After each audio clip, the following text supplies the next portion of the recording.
because we're about to be live now. Okay, I'm ready. Never been more And I will let you know about... once this YouTube stream is up. Okay, so this is sort of a unique deal for us as we try and circumnavigate the globe without moving a step from St. Francisville, Louisiana to High Wycombe. We are on. I'm just sharing the YouTube link now for the world.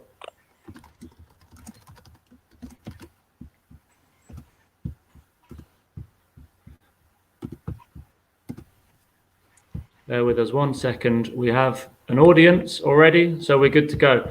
Rob, good evening our time, good afternoon your time. I think we have achieved a live stream here out on the Wycombe Wanderers YouTube channel. Crazy times we find ourselves in, but thank you to those who have already logged in. I think we're up to 50 viewers already at the moment. How are things your side of the pond, Rob? Well, things are pretty good. Missy and I are fortunate that we're at our home in St. Francisville, Louisiana, which is about 100 miles northwest of New Orleans, where I live and work most of the time during the week. New Orleans is unfortunately a true hotbed of the coronavirus, but like everywhere, people are approaching it with this good humor or good faith and trying to get through it. We're all separated. We're trying to follow the rules of staying home and staying safe. And by and large, our community, I suspect, much like High Wycombe, is the same. We're all getting through it, not without some pain, certainly not without a lot of inconvenience, but recognizing the bigger goal, and we'll get there. Absolutely. Obviously, everybody at the moment is at a standstill waiting to hear what is going to happen with the future of the football season, the future of Wycombe Wanderers. You posted a photo the other day of a Zoom call that you had with Gareth Ainsworth and the four generals. It was like the Ellen DeGeneres Oscar selfie. Everybody was talking about it. Everybody envied the six of you in that call. And I know you've had your board meetings digitally as well. This must be new territory for you, using online platforms to communicate with the guys this side of the pond. Well, I got to tell you, we're very fortunate that they exist. It's funny, not in a good way, I suspect, but I was looking at my original notes for this conference call when I was going to say, look, it looks like to me we'll be back playing by May the 9th. Obviously, that's not going to happen. The use of the various methods of communication has made this sufferable. I mean, our problems are nothing compared to those who are facing real life and death issues. But it allows Gareth and I suspect, have talked more since this arose than we ever did before. Pete, Missy, and I talk with regularity about what's going on. The board has been outstanding. We were going to meet, once a month and go over financials and plans for the future. But they have been kind enough to meet with us every Monday as we review the changing situation.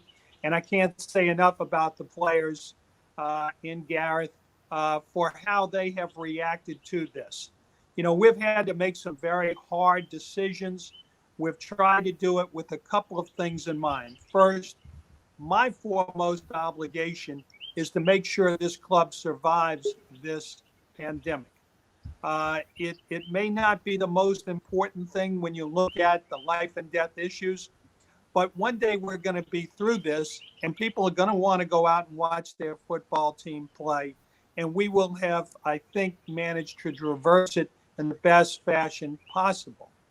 Part of that is that we've had to, we're fortunate we were able to come out of a completion with relatively good financial shape. The only significant debt beyond some vendor debt that is relatively current, and candidly, Pete and I have made a decision. We're trying to get it paid off nonetheless, a little bit ahead of schedule to try and help those folks, is to me, and that was what we expected coming in. The league has advanced certain monies, but it's an advance. So we looked around and said, how do we best get from here? And our goal has always been to get to the end of June in a financially stable way so we could approach the new fiscal year. We made the decision to utilize the government program to furlough most of the staff. The only staff remaining, we have, I guess, 6 on staff now.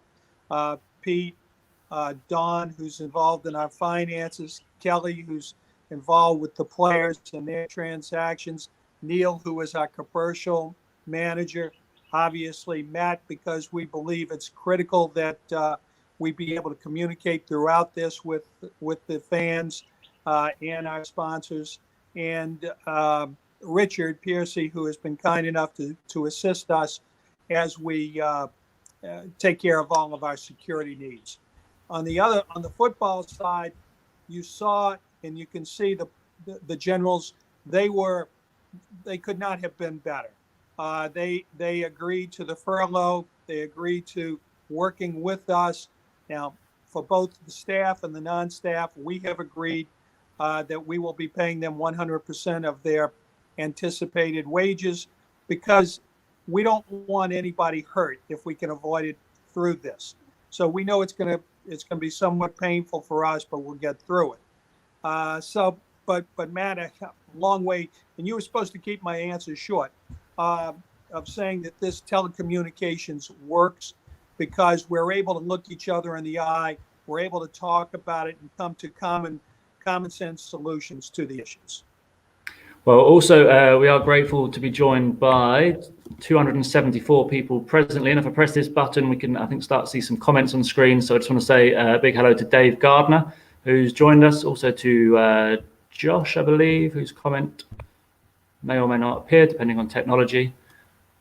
Josh, I can read it. And it says, try and flash up. You're staying well. We're doing terrific. We just another comment from Phil Catchpole, who's also following from home and questioning hairstyles at the moment. Now here's a guy who's got some nerve, right? And I can talk as a guy who's following the challenge, like Phil is. Blunt to the core, criticizing Matt. I know for a fact Matt took his own whack at it, and that's what you get when you save the 20 pounds. It's an isolation haircut, this. And Phil, a man of your hirsute ways, or lack of, not sure should be questioning, but yeah, I've done what I can with it. So thank you to let me just take a moment to thank Phil and thank a lot of the fans who have kept the Wickham spirit alive during all of this with his broadcast, with his tweets. These are tough times, and we all find ourselves in isolation. Missy and I compete over the dog's affection because obviously somebody's got to like this out here. And but Phil and everybody doing a great job of keeping spirits up, and I appreciate it. Absolutely. And while we're here, actually, Phil is hosting a live quiz on YouTube on Saturday evening. So do check his social media feed for the link for that. But that'll be a huge source of entertainment, I'm sure, for many Wickham fans as we go into the weekend. Matt, I know we've got some. Okay, go ahead. No, I was going to say we've got some questions to cut to. I know we also, Rob, just wanted to address a couple of other things as well. One of which being talk of season tickets and a look ahead to next season. Some people are saying that they would be willing to part with their money now if there was the opportunity to buy season tickets, if that would help the club. I guess until we know what has been concluded this season, are we in a position to really look to next season? No, and let me start by thanking. We probably had a dozen folks who have been kind enough to offer to pre-buy their season tickets. But one of the things that Pete and I decided early days was we didn't want to use next year's revenues to support this year's. We've already kind of broken that a little bit because the EFL sent us the money which is basically the solidarity payment for next year to be able to utilize. But we want to hold off on getting season tickets for now. Matt, it appears to me, okay, that we may be having a problem with communication. But at any rate, we're holding off um, on our selling of the season tickets, and we've come up with something we think is more appropriate if people want to recall this year in its specialness, and that is we're building a Wickham Wanderer wall. Neil has put this together, and there'll be a lot more about it next year, but it'll be a great way to remember this year, the good, the bad, the ugly of it, and there'll be more details on that in a bit. So, Absolutely. I think the communication issues. Carry on, Rob. Sorry. Okay. Well, I was gonna say, so,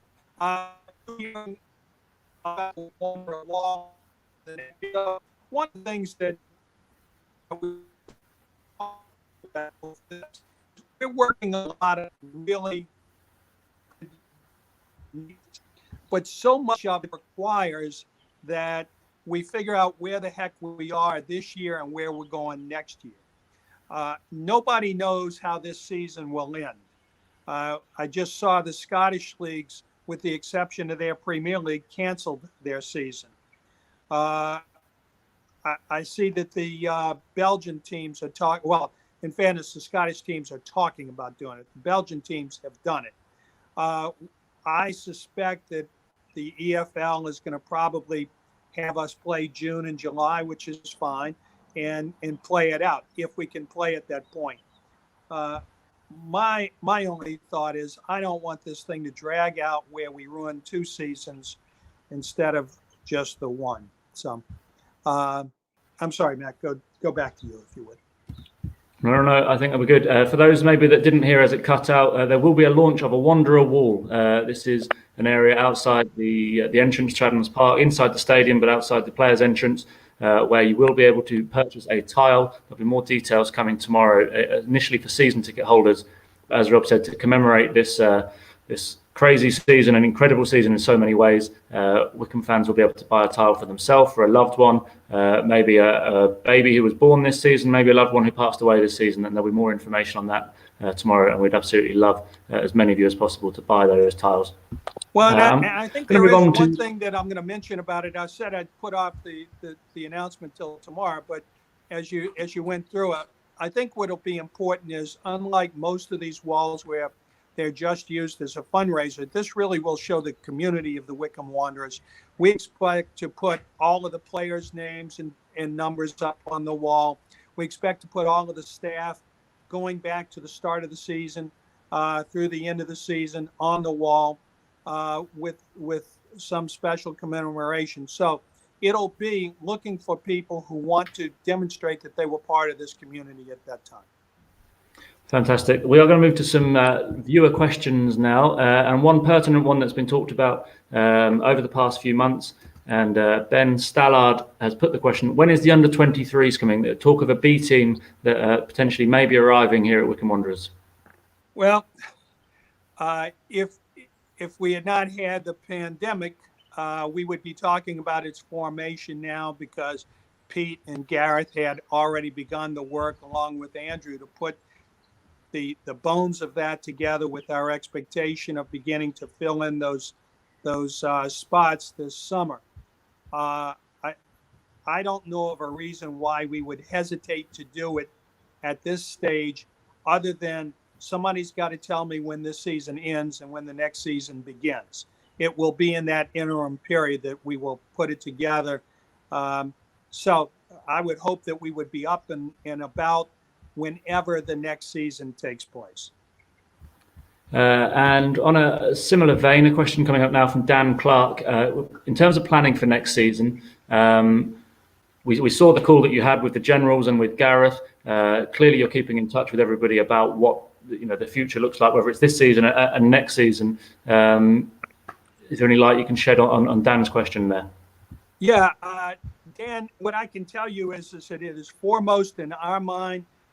Pete and Andrew and Trevor have been working on these things, and I am of the firm belief that when the time is right, the announcements will be made, and we will have all players that we want under contract at that point.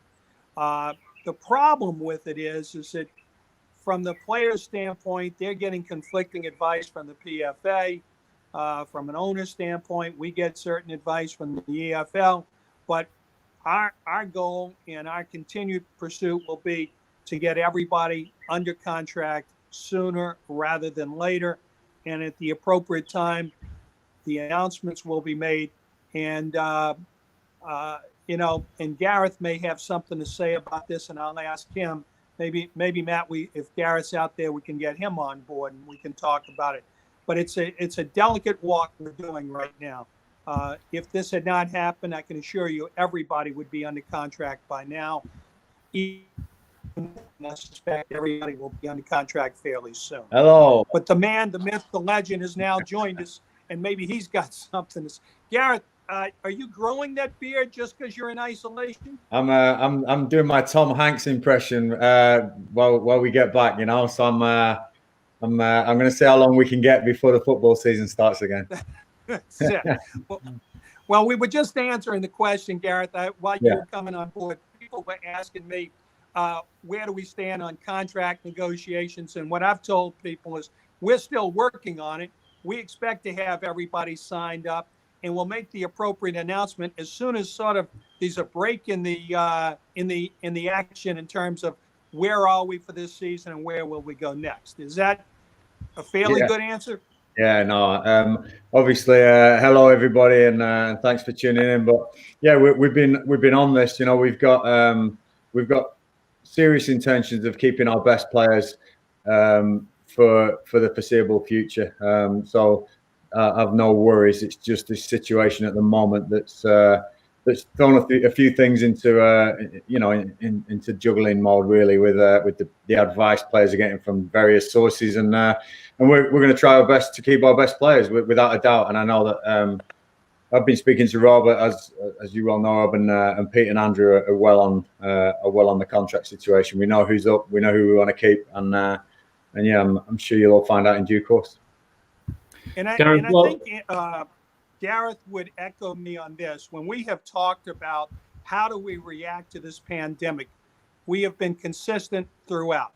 Our first and foremost obligation is to make sure people are safe, that we take care of them and their families. Secondly, that their economics are not destroyed, that we try to the very best that the club can to make sure nobody's economics are adversely affected.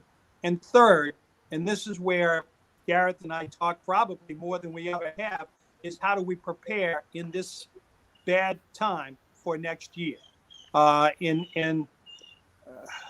One hesitates to admit optimism, but we're all going to be together soon, is what I've heard. And when we are, we'll be in better shape. I don't know if you have similar feelings, Gareth, but the fans might want to know. Yeah, absolutely. I don't want anyone worrying. First and foremost is family and health, and you can never put a price on those things. But I know that health and well-being is connected to Wycombe Wanderers and people coming down and watching and getting that feel-good factor from Wycombe. And believe me, we're in fantastic hands. Very, very thankful for that. But also, we're coming back, and we're coming back strong. We want everyone focused. We want everyone knowing that the club has backed them through this. But as Rob says, there is no substitute for being with your friends, with your family at the moment, not with your friends. You've got to isolate. But the health that you're trying to keep, there's no substitute for that. So make sure you're healthy first, and football will be back. Don't worry about that. Great. And look, I just want to thank Gareth, and he knows I'm not an overly sentimental guy, but what he has done and what the players have done, and I mentioned Gareth before you came on board, that the generals have reacted, the players have reacted. I could not be more proud of a group and how they have reacted than what your guys have done. No, thank you, Rob. So, Gareth, you must have been in touch with the players throughout all of this. Nothing like this ever happened during your career. It's a strange time for everyone. What's the sort of mood you're getting back? They must be missing each other and trying to keep fit, but it's difficult with no specific end goal, isn't it? Not knowing when this will all be over.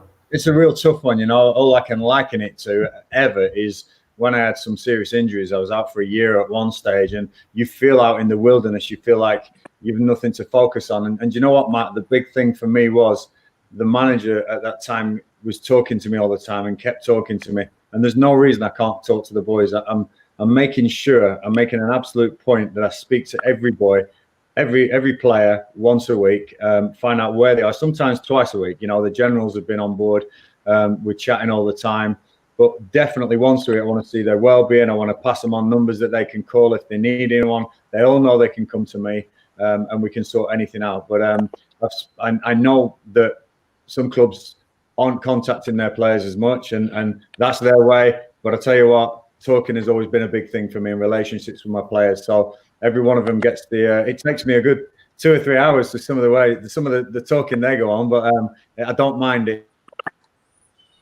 Well, I think we're going to find that the club comes out of this stronger than it went into it, particularly the player side, but even Matt on your side of the equation and Pete's, where, you know, we're trying to get ourselves financially stable. We're trying to run a budget that makes sense.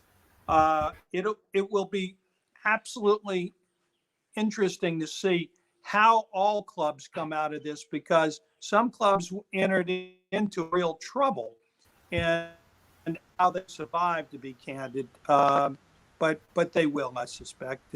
English football's been around a long time, been through some tough days, and for better or for worse, it's made up of tough people who can get through it. So, Absolutely. All right, Matt, you got another question for either Gareth or I me? was going to flash this one up, just more from myself and from the rest of the staff as well. Peter has made the point here of thanking Pete as well for staying over here in Wickham, a long way from his family. For whatever back in reason, the US. Matt, I cannot hear you. I don't know if you can hear me. If you can, shake your head yes. I can hear you, Rob. Okay, well, I'm just reading a note while you boggled the doggle there to get yourself back on. And it says, say thank you to Pete for staying over here in the Wickham area. I know many supporters will appreciate from the family. And I have to tell you this, Pete and I always kid that, you know, I have 10 nephews and he's certainly in the top 10, but his efforts have been beyond the pale. He's an extraordinary man, and his sacrifice for the club is beyond anything. And people may wonder, what does he do? How does he do it? Pete is working with us now. He works with Gareth. He loves football, as you know. But he and I are putting together, and he's taking the lead on this, the economic package that we absolutely need in order to make this club grow, thrive, and be better once we get through this.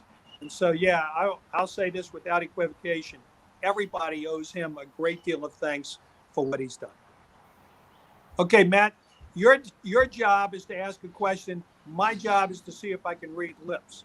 Okay, we'll see. We'll get there. There's one How here do from. you want this season to finish?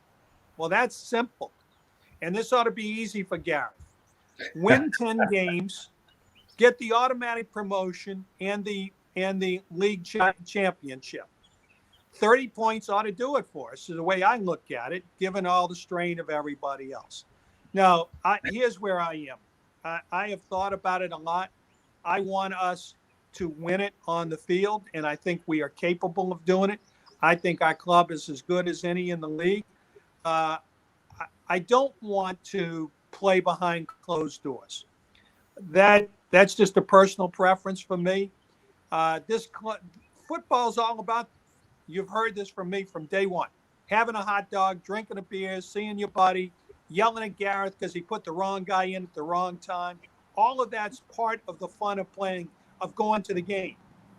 If what we're doing is simply playing the sport to play out the season, I don't quite understand it. But look, I'm the newest kid on the block, and I learned that 2 hours ago when we had a league owners meeting.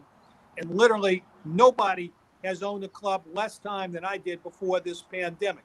I think I was on board for all of 8 days when this hit. So we'll see. I think that football is some distance away from figuring out how it wants to end the season. But I would hope that what we don't do is push back next season in an attempt to finish this season arbitrarily so that next season is adversely affected as well. I think we have time if we start in June to play it out in June and probably July. I suspect the players would agree to an extra month on their contracts. Actually, I think they get that automatically if under certain circumstances. So that'd be my preference. But what's the old adage? Man plans, God laughs. That's where we are now. We can't really decide much. So I thought I heard somebody talking. But if y'all want me to continue to filibuster, knock yourselves out. It's all right. I was going to throw over to Gareth and see. Can't hear a single word you're saying, Matt, for whatever. That's all right. I'm going to go to Gareth here. Now I can. Yeah, I'm here. Yeah, I'm very much the same as Rob, Matt. I believe that the break, in a strange, crazy way, will favour us anyway. I think we had a couple of older players in the squad who've had a bit of a break now, but I want to get back playing. I want to play in front of crowds. I think that's important. I think we're a club who relies on that as well, which is important. We had some big games coming up as well. We had some good home games coming up. So yeah, I'm all for the season ending. It's just how they do it logistically without affecting next season. And I've spoke about this with Rob. Yeah, it's going to be tough going straight through from one to the other. You with your windows, your transfers, your contract situations. I don't know how they're going to do it, and some people have got to make some big decisions. But yeah, we're ready. We're ready for anything. Well, and Gareth, you will recall we really had a nice trip planned for the boys and for you to come to America to expand the worldwide phenomenon that way. And if we don't end it this season timely, there's no way we can pick up on that. So these next 2 weeks, I have to confess, I wake up as Pete and Gareth and Matt know, very early every morning, like 2:30 my time, so I can quickly to see if Gareth has emailed me to Matt or Pete. And then depending on what they want to talk about, I'll either call them then or ignore them for 6 hours and go back to bed. But what I have started to do is start to read all of the local newspapers from England to see if somewhere, somehow I can glean the truth as to what's going to happen. And I got to tell you, I got no clue. So that's where we are. I'm throwing this up from Bob, who's also asked the question. Robert Massey. I like his question. Points per game is a season decider. Well, I don't think anybody's really thought about that from our point of view. But if that's what the league decides, that's what the league decides. I suspect it wouldn't be the worst of all things, except why not play it out? My goal is to get it played out, win it that way, but we'll see. Fantastic. I'm just trying to go back to it. Matt, if you go like that, maybe it'll work, because I hear every 18th word. Okay. All right. Well, that's progress. Yeah. Gareth can interpret what you're saying. What stadium? Okay. This is Will Vance asked, what stadium improvements can we expect to see over the next few months, years? This is the subject, just like when you ask Gareth who his favorite players are and who he wants and all that. This is all you. This is all you. This is where I truly get enthusiastic. We are working to put in a total fiber system in the stadium. Obviously, there's been, I wouldn't say much of a delay, but there's been a delay because the people we're doing the contract with, who Landways is the company, they've been outstanding, but they have had to wait on me as we get pulled in one direction or the other. But we expect by the start of the next season to have a total fiber system in there, which will deliver the best Wi-Fi in the UK to a stadium that will give you great audio, which will give you great scoreboards, which will create that atmosphere that Gareth and Matt and I and Pete talk about all the time, making this stadium a true jewel, making it something that people want to go to. They can cheer the team on, but it allows them to have a great experience. I believe, based on the contract that I was reading an hour ago, that we will be able to put that in for the start of the next season. The other half of the equation is the build out of the stadium. And incidentally, I've brought all of I want to talk about the board before I finish, but we have also been meeting to come up with a plan for the refurbishment of the stadium. I categorize it into three things: safety, aesthetics, build out. We have been talking with the ACON people, who are the world-class stadium builders, about how to do it. We certainly will take care of all the safety things before the start of next season. We certainly will take care of all the aesthetics.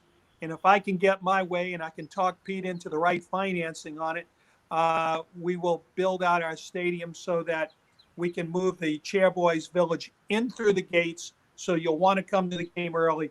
Gareth and the guys can have great atmosphere, and they can have better music when they're out there warming up. So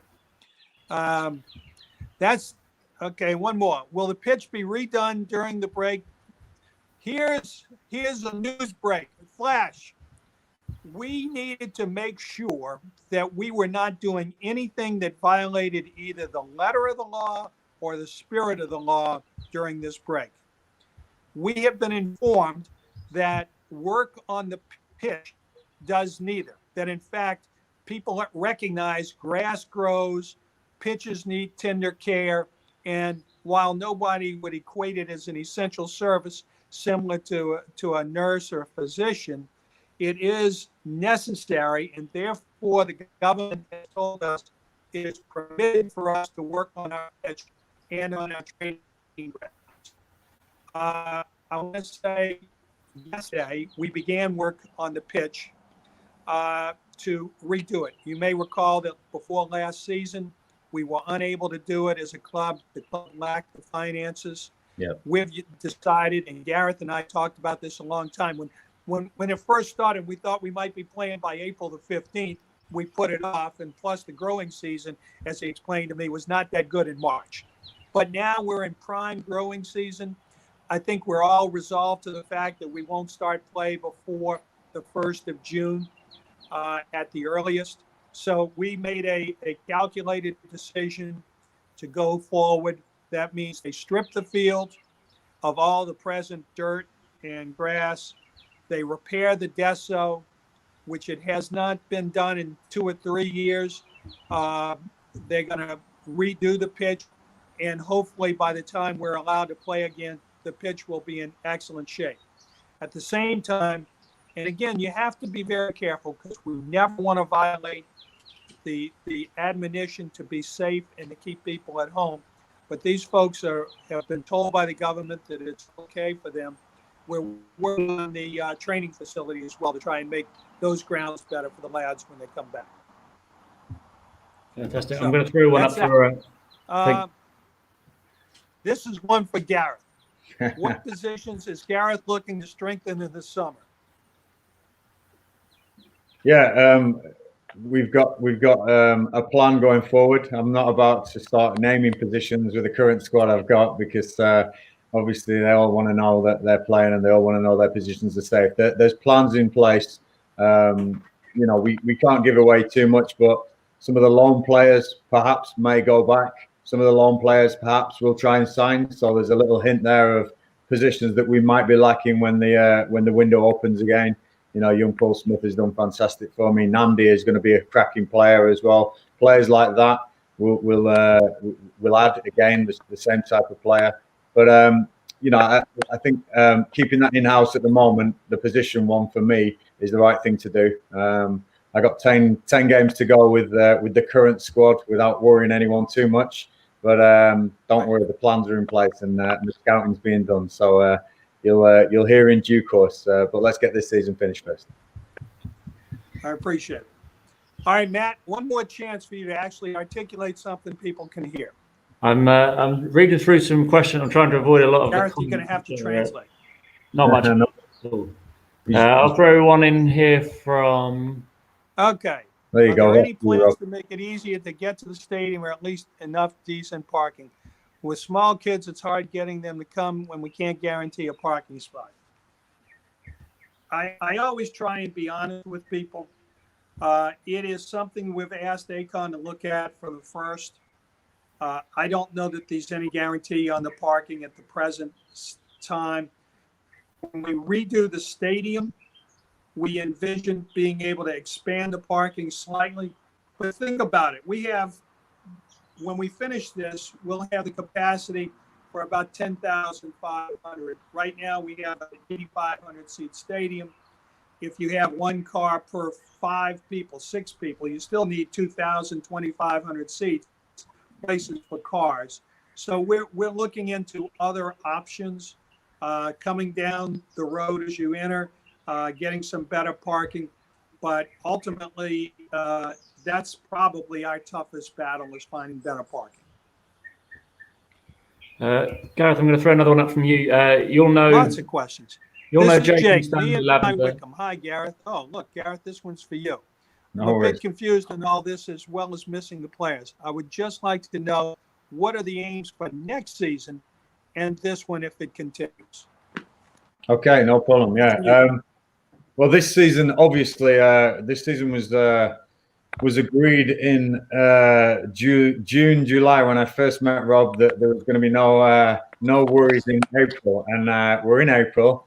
We have no worries on the pitch. There's a few off the pitch, but I'm pretty sure we've achieved what we set out to do. But believe me, I'm not finished there this season. I want to get this team promoted. We're in such a great position that we'd be stupid not to go for it now. We want to go for this and see what we can achieve this season. So the aim for this season when we get back is, can we get in the automatic spots? Can we get in the playoff spots? We owe it to ourselves after leading the league for so long, sticky patch over Christmas, but we're back on track now. Next season, and again, there's a plan A and a plan B here. If we're promoted, next season, surviving the championship without a shadow of a doubt. It's going to be a tough old league, the 5th biggest league in the world. So that'd be a tough ask. But again, with the backing we've got, with the players I have, I believe we'll give that a go. If by any chance we're in League One again, then we've got to build again to get in a similar position. I don't want to drop off to where we were this year. We need to be performing at the same standard as this year, and that would mean sticking in this top half of the table and having something to play for. So it's a far cry from where we were a few years ago. When it was all about just survival, just sneaking through promotions. Now we've actually got a club that we still need to build. There's still things need to be done for the club, for the playing side, for the off-field side. There's still plenty of work to be done, but we are now this club that I want to see as a contender rather than just as an also run.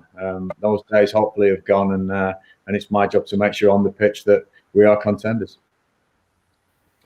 Robbie, are you able to hear us at the moment, Rob, or Matt, are you got any more? Are you able to hear us, Rob? I love this. I can't hear a word he's saying. It's He's like saying, most of our meetings. He's saying, can you hear us, Robbie? That's what he's saying, but obviously you can't. I can hear Gareth and not Matt. Go on, you tell me, Matt. I was only going to say, I think we're going to wrap up in a moment. There's loads of comments, but not too many questions that I can see. Just whether Rob has any closing comments at this moment. Yeah, Rob.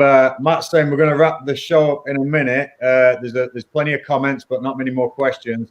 Have you got any final words to say to everyone who's tuned in?